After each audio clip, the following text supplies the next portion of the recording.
lone rider comes down from the frozen, unforgiving peaks of the Bitterroot Range, his soul as jagged as the ice he leaves behind. He didn't ride into town for cheap whiskey, and he certainly didn't come looking for forgiveness. He came to bury the only woman who ever truly loved him, his mother. But what Wyatt Caldwell found buried in the blood-soaked soil of his family's homestead wasn't peace. It was a dark, twisting secret that would ignite the deadliest war this frontier town had ever seen. The wind howling through the upper passes of the Bitterroot Mountains sounded like a choir of the damned, but to Wyatt Caldwell, it was just the familiar song of a home. For 10 years, Wyatt had lived above the timberline, surviving on elk meat, trapping beaver, and letting the brutal winters freeze out the memories of his past. He was a mountain man in the truest sense, a towering figure wrapped in bear hide and buckskin, with a thick beard and eyes the color of a steel blade. He had traded the complicated lies of civilization for the honest, brutal truth of the wild. But the wild couldn't protect him from the past forever. The news had come via a half-frozen trapper passing through Wyatt's territory. The man had thrust a crumpled, water-stained telegram into Wyatt's calloused hand before warming himself by the fire. The message was maddeningly brief, dictated by the local telegraph operator down in the valley. Martha Caldwell deceased. Heart gave out. Funeral Sunday. Come if you can. Wyatt had stared at the yellowed paper until the ink seemed to blur. His mother, Martha, was a woman carved from granite and prairie grass. She had survived a cholera outbreak, Indian raids in the 60s, and the death of Wyatt's father, who had been crushed beneath a runaway wagon when Wyatt was just a boy. Her heart was a fortress. The idea that it had simply given out felt like a poorly told joke. He didn't say a word to the trapper. He simply packed his saddlebags, oiled his Winchester rifle, and saddled his massive roan-gelding Goliath. The journey down the mountain took 3 grueling days. As Wyatt descended from the pristine, snow-choked pines into the dusty, sprawling expanse of the valley, the air grew thick and heavy. The town of Ironwood, Colorado, had metastasized since he last saw it. What used to be a humble cattle outpost was now a bustling, soot-stained monument to greed. Plumes of black smoke rose from a newly constructed lumber mill on the edge of town, choking the sky. The sprawling pine forests that used to border the valley were being clear-cut, leaving the earth scarred and bleeding. Wyatt rode through the main street, drawing the stares of townsfolk. He looked like a ghost of the old frontier, a savage relic among the newly built brick facades, telegraph poles, and men in tailored Eastern suits. He ignored their whispers, pulling Goliath to a halt in front of the Caldwell homestead on the outskirts of town. Or what was left of it. The side of the ranch hit Wyatt harder than a physical blow. The fences were shattered, the livestock gone. The front porch of the modest timber cabin drooped like a broken jaw, and the windows were boarded up. The well in the front yard, the one his father had dug by hand, had been filled in with dirt and rocks. This wasn't the slow decay of time. This was the deliberate, violent destruction of a home. Wyatt dismounted, his boots crunching on the dry earth. He pushed open the splintered front door, his hand instinctively resting on the cold iron of the Colt revolver on his hip. The interior was a disaster. Furniture had been overturned, the mattress slashed, and the floorboards pried up in places as if someone had been searching for something in a frenzy. "She wouldn't sell," a soft, trembling voice said from the doorway. Wyatt turned on his heel, his hand drawing the Colt halfway out of its holster, before his eyes recognized the figure standing in the threshold. It was Clementine Brooks. 10 years had passed, but time had only sharpened her beauty. Her auburn hair was swept up under a practical, wide-brimmed hat, escaping in soft curls around her neck. She wore a simple, dust-covered riding skirt and a white blouse, but her eyes, a striking deep stormy gray, were exactly as he remembered them from the days when they used to steal kisses in the hayloft. She was the reason he had left Ironwood, and the reason it hurt so much to come back. "Clementine," Wyatt breathed, his voice gravelly from disuse. He let the revolver slip back into its holster. "You shouldn't be here, Wyatt," she said, stepping over the threshold, her eyes darting nervously back toward the road. "If Harrison Cole finds out you're back in town—" Harrison Cole? Wyatt spat the name like poison. Cole had been a small-time loan shark when Wyatt left. "What does Cole have to do with my mother's house?" Clementine sighed, stepping closer. The faint scent of lilac soap and horses reached him, sending an involuntary ache through his chest. "Cole owns the town now, Wyatt. The bank, the lumber mill, the sheriff. He wanted your mother's land. She had the only direct access to the Sweetwater River on this side of the valley. Cole needed it to float his timber down to the railhead." Wyatt looked around the destroyed room. The telegram said her heart gave out. "That's what Doc Henderson wrote on the certificate," Clementine said softly, looking down at the scarred floorboards. "But I saw her 2 days before she died. She was full of fire, Wyatt. She told me she had proof that Cole was stealing state land, and she was going to the federal marshal in Denver." Clementine looked up, tears pooling in her eyes. She never made it to the stagecoach. Wyatt felt a cold, familiar rage settling in his gut, freezing over the grief. It was the same icy calm he felt when a grizzly charged, or when the winter winds tried to bury him alive. It was the instinct of the predator. "Where is she?" Wyatt asked, his voice dead flat. "They're putting her in the ground in an hour up on Boot Hill," Clementine whispered, reaching out hesitantly. Her small, warm hand rested on his thick forearm. The contrast between his rough, dirt-stained skin and her delicate touch was startling. "Bury her, Wyatt. Say your goodbyes and ride back up your mountain. Cole has 20 armed men on his payroll. If you stay, they'll bury you right next to her." Wyatt looked down at her hand, then met her stormy eyes. "I'm not leaving, Clem. Not until the dirt on this floor is matched by the blood of the men who did this." The rain started just as the pine box was being lowered into the muddy earth of Boot Hill Cemetery. It was a cold, unforgiving drizzle that turned the graveyard into a miserable swamp. Wyatt stood at the edge of the open grave, his broad-brimmed hat pulled low over his eyes, water cascading off his bare hide coat. He didn't shiver. He just stared at the raw, unvarnished wood of the coffin. Only a handful of people had shown up. Clementine stood a few paces away beneath a black umbrella. Old man Jebediah Finch, the town drunk who had once been Wyatt's father's best friend, stood near the back, clutching a battered hat to his chest. The preacher, a nervous, sweating man named Miller, rushed through the scripture as if the words themselves were burning his tongue. He kept casting frightened glances toward the cemetery gate. Wyatt soon saw why. A sleek black buggy pulled by 2 matching ebony thoroughbreds rolled up to the iron gates. 2 men on horseback flanked the buggy, hired guns by the look of their low-slung holsters and arrogant postures. One of them held a large umbrella open as a man stepped down from the buggy. Harrison Cole was an immaculate picture of frontier wealth. He wore a charcoal suit that had undoubtedly been tailored in Chicago, a silver-tipped cane in his hand, and a heavy gold watch chain draped across his waistcoat. He was a handsome man, but his eyes were entirely devoid of warmth. They were the eyes of an accountant calculating the cost of a human life. Cole walked up to the edge of the burial party. The preacher's voice faltered and died.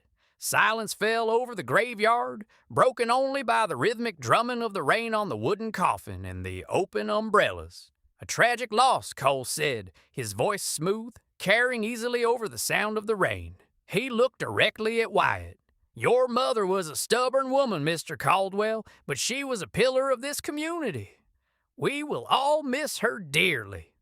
Wyatt didn't move. He didn't speak. He simply let his icy predator gaze lock onto Cole's face. The silence stretched, becoming so tight and heavy it felt as though the air itself might snap. One of Cole's hired men, a large, pockmarked brute named Bo Garrett, stepped forward, his hand drifting toward his revolver. "Mr. Cole is speaking to you, mountain man. You ought to show some respect."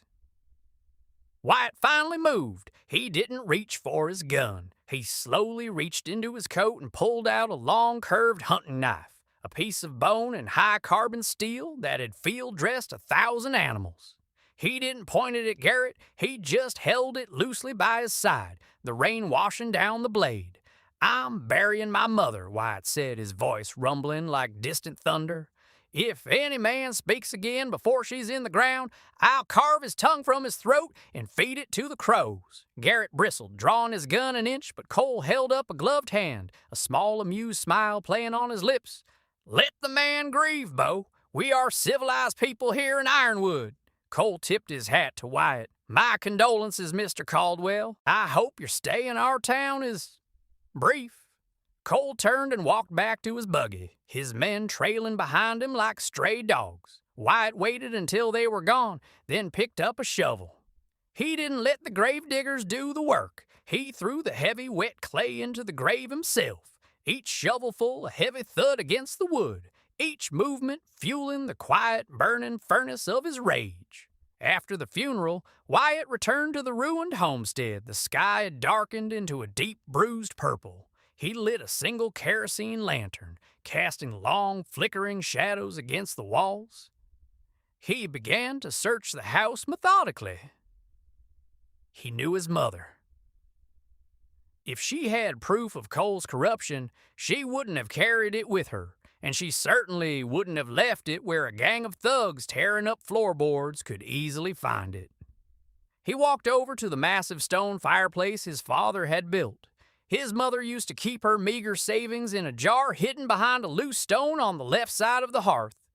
Wyatt crouched, his large hands feeling along the mortar. He found the loose rock, wiggled it free, and reached inside. Empty. The thugs had found it, but Wyatt frowned. He remembered a cold winter night when he was 14. He had caught his mother moving the jar. "Never trust a hiding spot that a thief can reach without burning his hands," she had told him. Wyatt stood up. The firebox itself was blackened with years of soot. He reached his hand straight up into the chimney flue, feeling along the jagged, soot-caked bricks. High up, almost out of reach, his fingers brushed against a small, rusted tin box wedged into a crevice. He pulled it down, wiping the soot away. Inside was a small stack of papers wrapped in oilcloth. Wyatt unfolded the pages under the lamplight. They were ledgers, property deeds, and a meticulously kept journal in his mother's elegant handwriting. As Wyatt read, the true scale of Harrison Cole's empire of dirt became clear. Cole wasn't just stealing the Caldwell land for river access. He was systematically starving out the entire valley. He had bribed the county surveyor to alter the property lines, effectively cutting off water rights to a dozen ranches, forcing them to sell to him for pennies on the dollar. But the final entry in the journal stopped Wyatt's heart. October 12th. Sheriff Bill Henderson came to the house today. He warned me that Cole is out of patience. Henderson told me I had 2 days to sign the deed, or my heart might unexpectedly give out in my sleep. The law in this town is dead. I am leaving for Denver tomorrow to give these ledgers to the marshal. If I don't make it, God forgive me, but I hope my son never comes down from his mountain. He would burn this world to ash. Wyatt carefully folded the papers and put them inside his coat, resting against his chest. His mother had known she was going to die. She had looked the devil in the eye and refused to blink. Wyatt blew out the lantern. The darkness enveloped the room. "She was right about one thing," Wyatt whispered to the empty house. "I am going to burn it to ash." The rain had stopped by midnight, leaving the town of Ironwood smelling of wet dust, pine needles, and stale beer. Wyatt walked down the center of the muddy street, his heavy boots making no sound. He was a phantom, a shadow detached from the mountain, stalking prey in a concrete and timber jungle. He didn't go straight for Harrison Cole. A smart hunter doesn't charge the bear in its den. He picks off the scavengers first, drawing the beast out. Wyatt pushed through the swinging doors of the Golden Spur Saloon.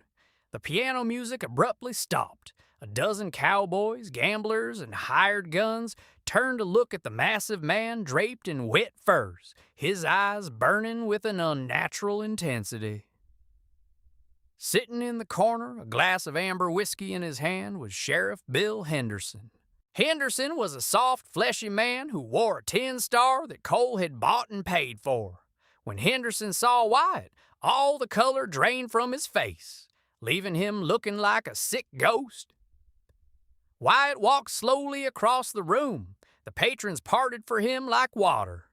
He pulled out a chair opposite the sheriff and sat down heavily, resting his forearms on the sticky table. "Wyatt," Henderson stammered, putting his glass down. His hand was shaking. "Sorry to hear about Martha. A damn tragedy. Her heart just... If you finish that sentence, Bill, you'll be breathing through a hole in your throat," Wyatt said softly. Henderson swallowed hard, his eyes darting toward the two deputies standing near the bar. "You threatening a lawman, Caldwell?"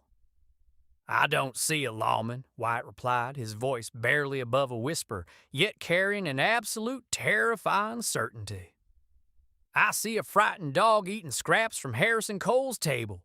I read her journal, Bill." Henderson flinched.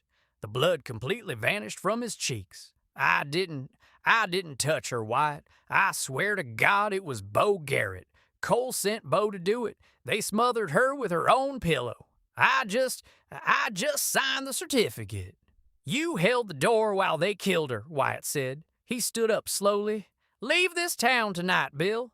If the sun comes up and I see your face in Ironwood, I'll kill you in the street, and I won't lose a second of sleep over it." Wyatt turned his back on the sheriff and walked out of the saloon. He could feel the eyes of the deputies on his back, but no one drew a weapon. The aura of death surrounding the mountain man was too thick. Wyatt didn't head back to the ranch right away. His boots carried him, almost by instinct, toward the mercantile at the end of the street. The front was dark, but a warm yellow light spilled from a window in the back living quarters. Hat knocked softly on the heavy oak door. A moment later, it cracked open, and Clementine stood there, holding a double-barreled shotgun, her hair falling freely down her shoulders in loose, fiery waves. When she saw him, she lowered the gun and pulled the door wide. "Are you insane?" she whispered, pulling him inside by his coat sleeve and quickly locking the door behind him. "Half the town saw you walk into the saloon. Cole's men are probably organizing a posse right now." "Let them," Wyatt said, stepping into her small, cozy parlor. It smelled of cinnamon and her lilac soap. The domesticity of the room was a jarring contrast to the violence boiling in his veins. Clementine set the shotgun against the wall and turned to him.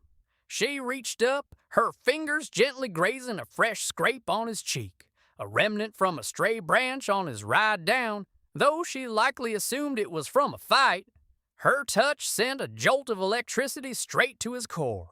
"You haven't changed, Wyatt," she murmured, looking up into his eyes, still charging headfirst into the storm.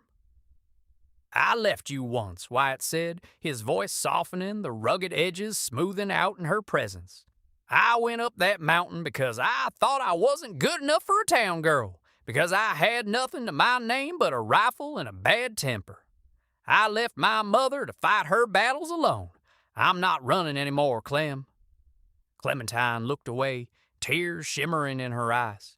She wrapped her arms around herself. "It's too late, Wyatt. Everything is gone. My father died 2 years ago, owing Cole thousands. Cole holds the mortgage on this store, on my life." She took a shaky breath, looking back at him with immense pain. "He told me last week that he would forgive the debt if I marry him." Wyatt felt the air leave his lungs. The rage that had been a cold, calculated thing suddenly flared into a white-hot inferno. The thought of Harrison Cole's hands on Clementine, of her being forced into a gilded cage with the man who murdered his mother, was unbearable. Wyatt stepped forward, closing the distance between them. He reached out with his large, rough hands and gently cupped her face. "You belong to no one, Clementine, and you sure as hell don't belong to Harrison Cole." Before she could speak, he leaned down and kissed her. It wasn't a gentle, polite kiss. It was 10 years of longing, regret, and fierce protectiveness pouring out of him. Clementine gasped, then threw her arms around his thick neck, pulling him closer, kissing him back with a desperate, hungry fervor. For a moment, the world outside, the murder, the corruption, the looming war, faded away, leaving only the heat of their shared breath and the beating of their hearts. Suddenly, the silence of the night was shattered by the distant, unmistakable sound of horses galloping hard toward the outskirts of town, toward the Caldwell Ranch. Wyatt broke the kiss, his instincts snapping back to the present. He looked out the back window. In the distance, a faint orange glow was beginning to lick at the night sky. "They're burning it," Clementine whispered in horror. "They're burning your mother's house." "They think I'm there," Wyatt said, his eyes narrowing into deadly slits. He checked the cylinder of his Colt and picked up his Winchester from where he had leaned it against the wall. "Wyatt, no!" Clementine grabbed his arm. "It's a trap. Bo Garrett and his men will be waiting to gun you down." Wyatt looked at her, his face as hard as the Bitterroot ice. "I know it's a trap, Clem, but they've made a fatal mistake." "What mistake?" "They think they're hunting a man," Wyatt said, pulling his hat down low over his brow. He opened the back door, stepping out into the cool, dark alley. "But I stopped being a man a long time ago. Up on the mountain, I became the wolf." Wyatt moved through the shadows of the town, avoiding the main road, slipping through the trees with a silence that defied his massive frame.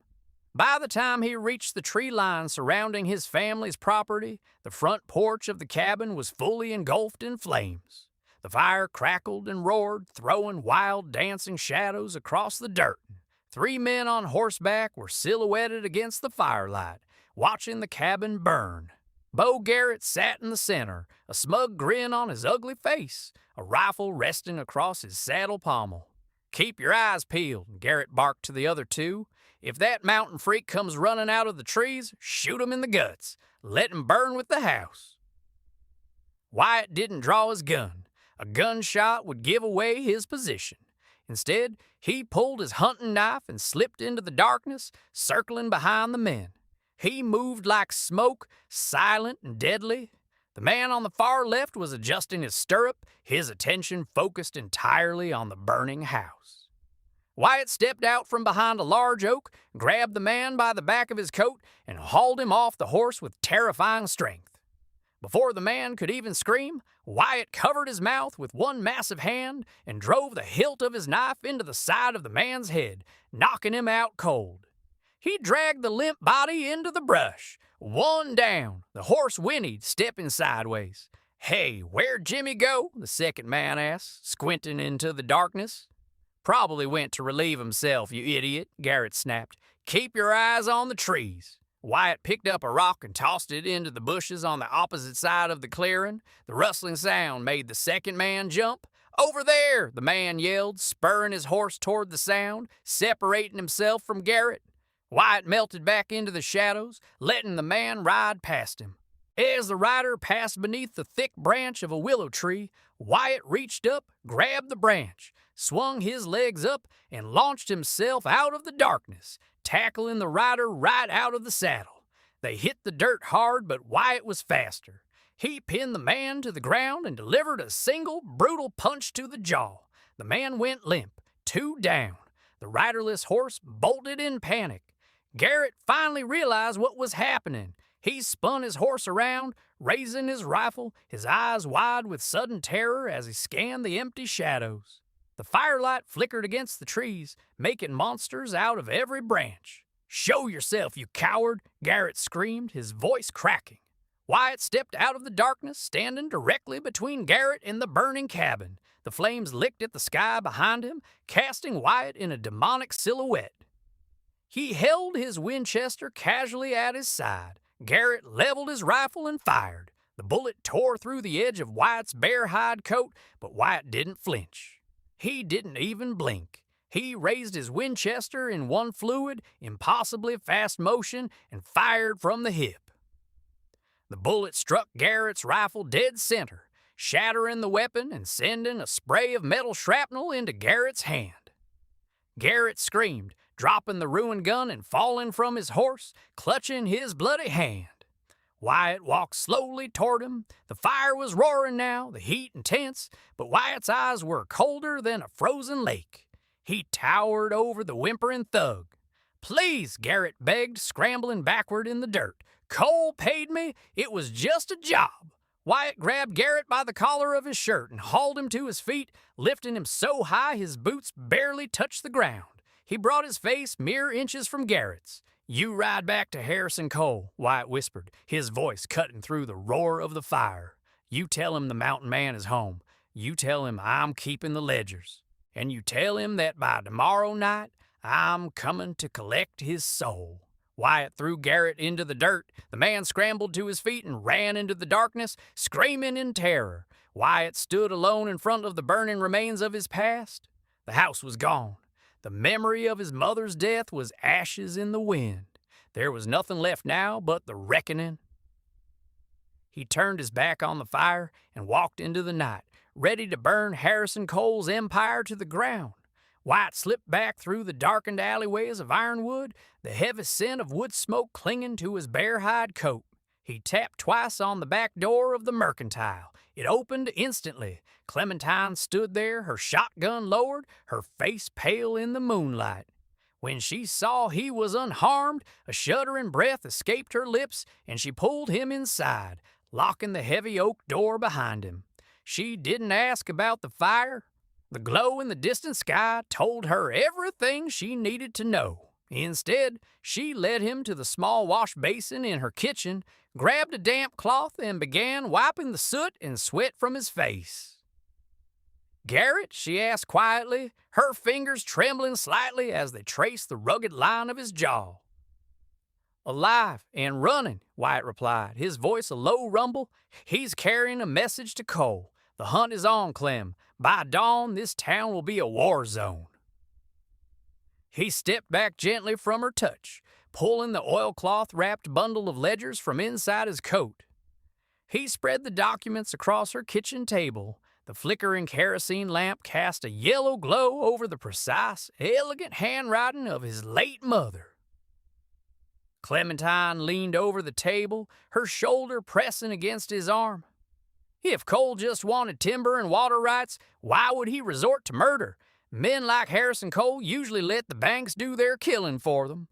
"That's exactly what I aim to find out," Wyatt said, flipping through the pages. As they scrutinized the ledgers, the true terrifying scope of Harrison Cole's ambition snapped into focus. It was a twist that went far beyond the borders of Ironwood. "Look at these payments," Wyatt said, pointing a thick finger at a column of figures from the previous spring. "He's not just bribing Sheriff Henderson. He's been sending drafts to Denver." Clementine squinted at the names. "Senator Henry Taylor," she read, her voice dropping to a whisper. "And here, a retaining fee to the Pinkerton National Detective Agency. Wyatt, look at this name attached to the Pinkerton file." Wyatt's blood ran cold as he read the name penned in the ledger, Tom Horn. Horn was a real-life Phantom of the West, a notoriously brutal range detective and assassin for hire. If Cole was paying Tom Horn, he was playing a deadly high-stakes game that reached the highest echelons of state power.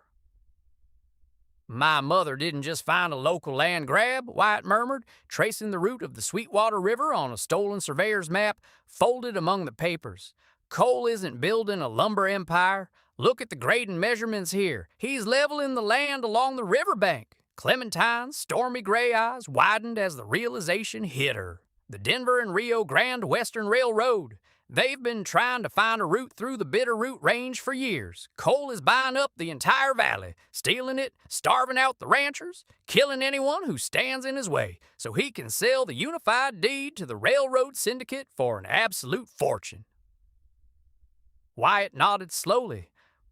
He needed my mother's land because it's the only place the valley narrows enough to build a trestle bridge. Without the Caldwell Ranch, the railroad can't pass. Without the railroad, Cole's investments collapse and he owes men like Tom Horn and corrupt senators a lot of money. Clementine leaned back against the counter, her hands covering her mouth. That's why my father's debts were called in so suddenly. We were in the proposed path of the rail depot. She looked up at Wyatt, a mixture of fear and profound sorrow in her eyes. Wyatt, you can't fight the Pinkertons. You can't fight the state. Wyatt stepped toward her, his towering frame casting a protective shadow over her. He reached out, his calloused thumbs gently brushing a stray tear from her cheek. I don't care if Harrison Cole has the entire United States cavalry backing him, Wyatt said, his voice imbued with a fierce, unwavering devotion. He took my mother, he destroyed my home, and he threatened the only woman who ever gave my life meaning. Clementine's breath hitched. She looked up into his steely eyes, seeing the raw vulnerability hiding beneath the predator's gaze. Wyatt, I love you, Clementine, he confessed, the words rough but entirely true, a decade of suppressed emotion finally breaking the dam. I was a fool to leave you behind. I thought the mountains would cure me of wanting you, but every time the wind howled, it sounded like your name. I am not running away again. Clementine let out a soft sob and pulled him down into a fierce, desperate kiss. It was a promise forged in the shadow of impending death. When they finally parted, her stormy eyes were blazing with a newfound resolve. She turned, walked over to the wall, and picked up her double-barreled shotgun. She broke open the breech, checking the brass shells. Cole won't wait for the sun, Clementine said, her voice steady. He knows you're here. We fight together, Wyatt, or we die together. The sky above Ironwood was bleeding into a bruised purple dawn when the sound of heavy boots echoed down the boardwalk. A thick, eerie fog had rolled in off the Sweetwater River, shrouding the town in a damp gray mist. The streets were completely empty. The townsfolk had barred their doors and shuttered their windows, sensing the slaughter that was about to unfold. Wyatt stood on the second-floor balcony of the Mercantile, shrouded in the mist, his Winchester resting on the wooden railing. Below him, Clementine was barricaded inside the shop, her shotgun aimed steadily at the front door. Through the fog, the silhouettes of men materialized like phantoms. Harrison Cole led the pack, marching down the center of the muddy street. He had shed his tailored Eastern suit for a heavy canvas duster, a lever-action rifle gripped tightly in his hands. Flanking him were a dozen hired guns, men with cold eyes and low-slung revolvers. Bo Garrett was absent, likely nursing his shattered hand and his shattered pride. Caldwell! Cole's voice echoed through the mist, dripping with arrogant confidence. I know you're in there. I applaud your theatrics last night, but the game is over. Send out the girl, hand over Martha's ledgers, and I promise you a quick hanging. Wyatt didn't say a word. He raised his Winchester, sighted on the man walking just to Cole's right, and pulled the trigger. The sharp crack of the rifle shattered the morning silence. The hired gun beside Cole crumpled into the mud, a bullet through his shoulder. Chaos erupted. Cole's men dove for cover behind water troughs, hitched wagons, and whiskey barrels, instantly opening fire on the Mercantile. Bullets chewed through the wooden siding and shattered the upstairs windows, sending shards of glass raining down on Wyatt. Wyatt dropped to a crouch, feeding fresh cartridges into his rifle with practiced mechanical efficiency. He was in his element now. The town was just another canyon. These men were just a pack of wolves, and he was the grizzly. He popped up from a different angle of the balcony, firing twice in rapid succession. Another one of Cole's men fell, screaming as a bullet shattered his knee. "Shoot the pillars! Bring the balcony down!" Cole roared from behind a heavy iron anvil near the blacksmith's forge. A volley of lead tore into the wooden support beams of the balcony. Wyatt felt the structure groan and tilt beneath him. Knowing it wouldn't hold, he holstered his rifle, grabbed the edge of the railing, and swung himself over just as the balcony collapsed in a cloud of splintered wood and dust. He landed heavily in the mud-slicked alley beside the store, rolling to absorb the impact.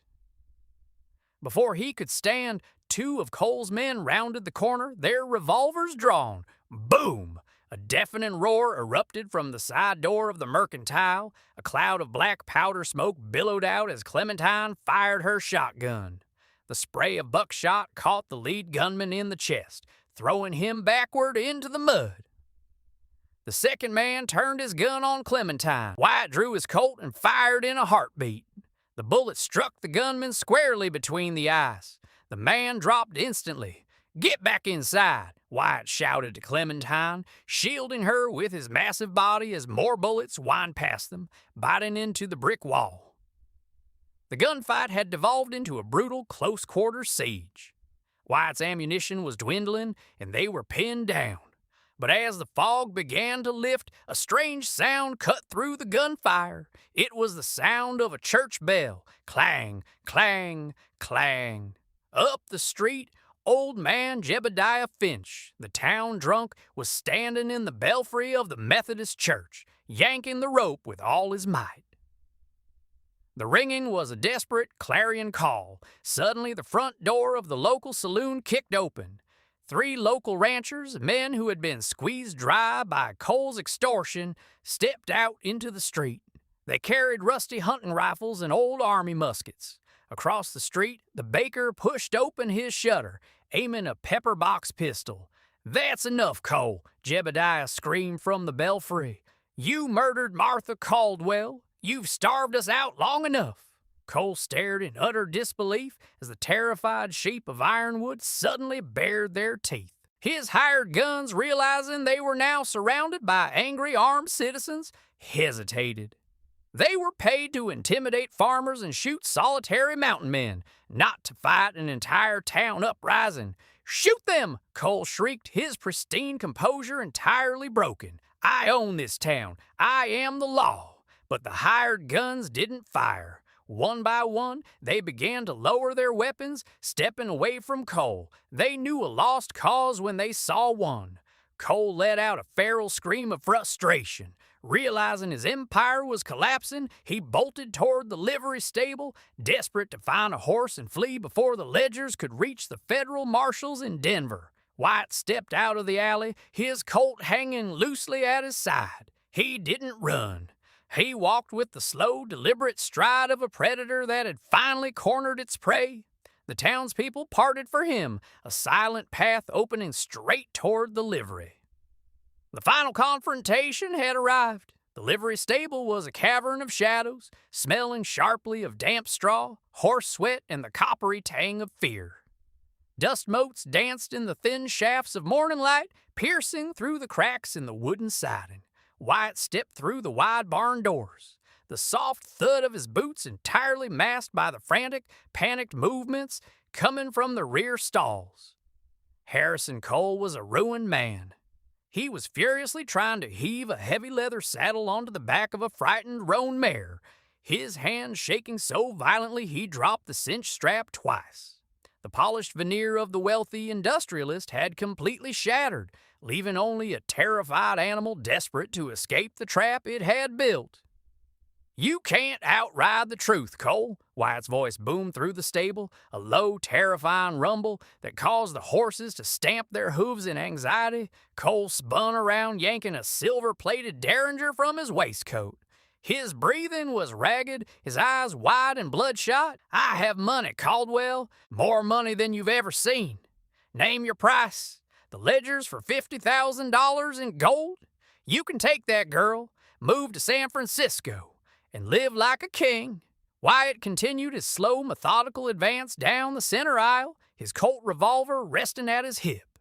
"The price was my mother's life, and you don't have enough gold in the world to buy that back." Cole raised the small pistol, his hand trembling uncontrollably, but before he could pull the trigger, a voice, cold, flat, and devoid of any human emotion, echoed from the hayloft above. "Put the toy away, Harrison. You're embarrassing the syndicate." Wyatt froze, his instincts screaming. He threw himself sideways into an empty stall just as a high-powered Winchester rifle cracked from the shadows above. The bullet wasn't meant for Wyatt. It struck Harrison Cole dead center in the chest. The impact threw the corrupt businessman backward against the stall doors. He slid slowly down into the dirt, his eyes wide with shock, blood pooling rapidly over his expensive canvas duster. Cole gasped once, a bloody froth bubbling at his lips, and then his eyes rolled back. Wyatt pressed himself against the rough wood of the stall partition, peering up into the gloom of the hayloft. A man slowly descended the wooden ladder. He wore a drab canvas jacket, faded denim, and a plain, uncreased Stetson. He didn't look like a wealthy tycoon or a loudmouthed hired gun. He looked like a ghost. "Tom Horn," Wyatt breathed, tightening his grip on his Colt. The notorious Pinkerton assassin stepped into the faint light, a Winchester lever-action rifle held loosely in his right hand. His face was weathered leather, his eyes entirely dead. "Mr. Caldwell," Horn said, his voice mild, almost polite. "I was sent down from Denver to ensure the railroad acquisition went smoothly. Cole got greedy, he got sloppy. He thought he could kill a widow and the whole town would just roll over. The syndicate doesn't like noise, and Cole was making a racket." "So you shot your own dog," Wyatt said, keeping his body angled behind the thick oak beams. "A rabid dog is bad for business," Horn replied, casually ejecting the spent shell casing. It hit the dirt with a soft clink. "Now, you and I are both men of the wild, Caldwell. We know how this works. You have a ledger that implicates a United States senator and several prominent railroad executives.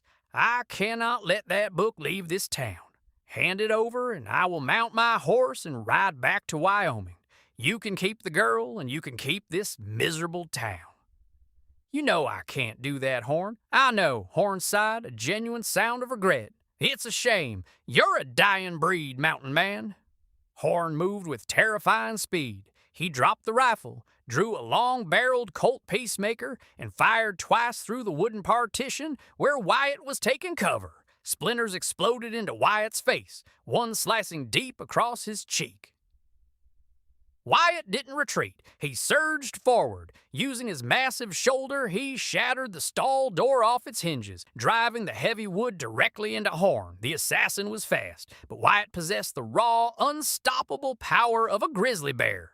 The heavy door caught Horn in the chest, throwing him backward into a stack of feed barrels. Horn's revolver discharged wildly into the roof. Before the assassin could cock the hammer again, Wyatt was on him.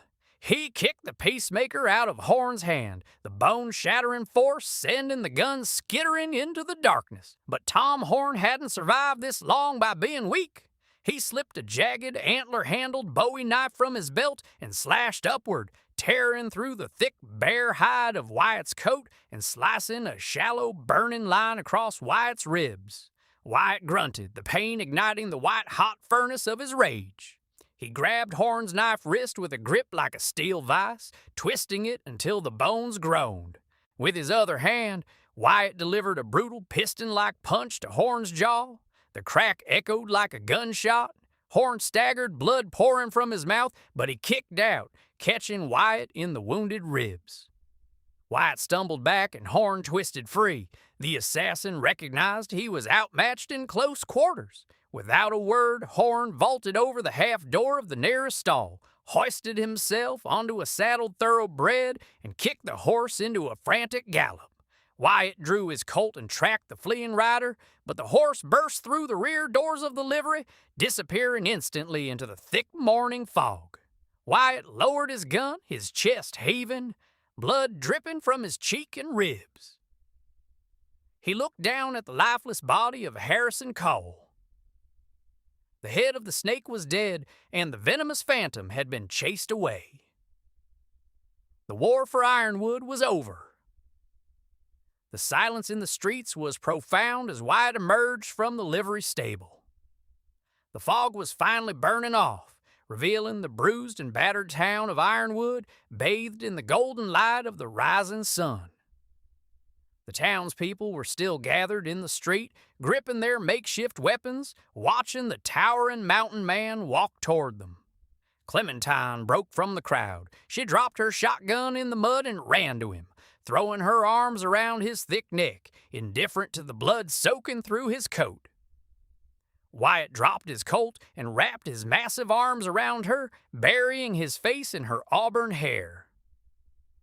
He breathed in the scent of cinnamon and lilac, letting it wash away the stench of gunpowder and death. "It's over," Wyatt whispered into her ear. "Cole is dead." A collective breath was released from the townspeople. Old Jebediah Finch lowered his head, tears streaming down his weathered cheeks. The reign of terror had been broken. Later that afternoon, the telegraph office was buzzing. Wyatt stood over the shoulder of the nervous operator as they wired the federal marshal in Denver, detailing the murders, the corruption, and the railroad syndicate's bloody scheme.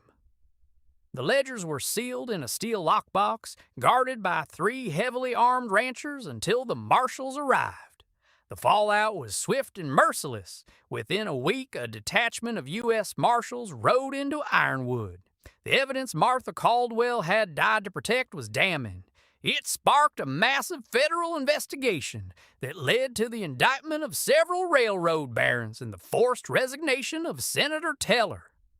Tom Horn was never seen in Colorado again, vanishing back into the bloody myths of the frontier. As for the town of Ironwood, it began to breathe again. The lumber mill was shut down, the property deeds were returned to their rightful owners, and the river was allowed to flow freely once more. A month after the smoke had cleared, Wyatt stood on a grassy hill overlooking the valley. The scorched earth where his mother's cabin once stood was now a bustling construction site. The townspeople, the very people Martha had fought to protect, had shown up with wagons of fresh lumber, hammers, and saws. They were rebuilding the Caldwell Ranch, framing a house twice as large and twice as strong as the one that had burned. Clementine walked up the hill, carrying a basket of fresh bread and roasted meat for the workers. She wore a bright blue dress that mirrored the clear Colorado sky, her face radiant with a peace Wyatt had never seen before. She stepped up beside him, slipping her hand into his. His rough, scarred fingers intertwined perfectly with hers. "They're making good time on the roof," Clementine said, resting her head against his broad shoulder. "Jebediah says we'll be able to move in by the end of the month." Wyatt looked down at her, his steely eyes entirely soft. The cold, jagged edges of his soul had been smoothed away by her love and the closure of his vengeance. He wasn't a wolf anymore. He was a man.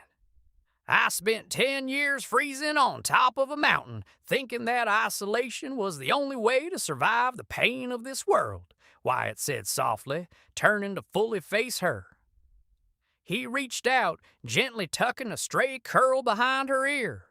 "But my mother knew better. She knew that real strength isn't running away to the high country.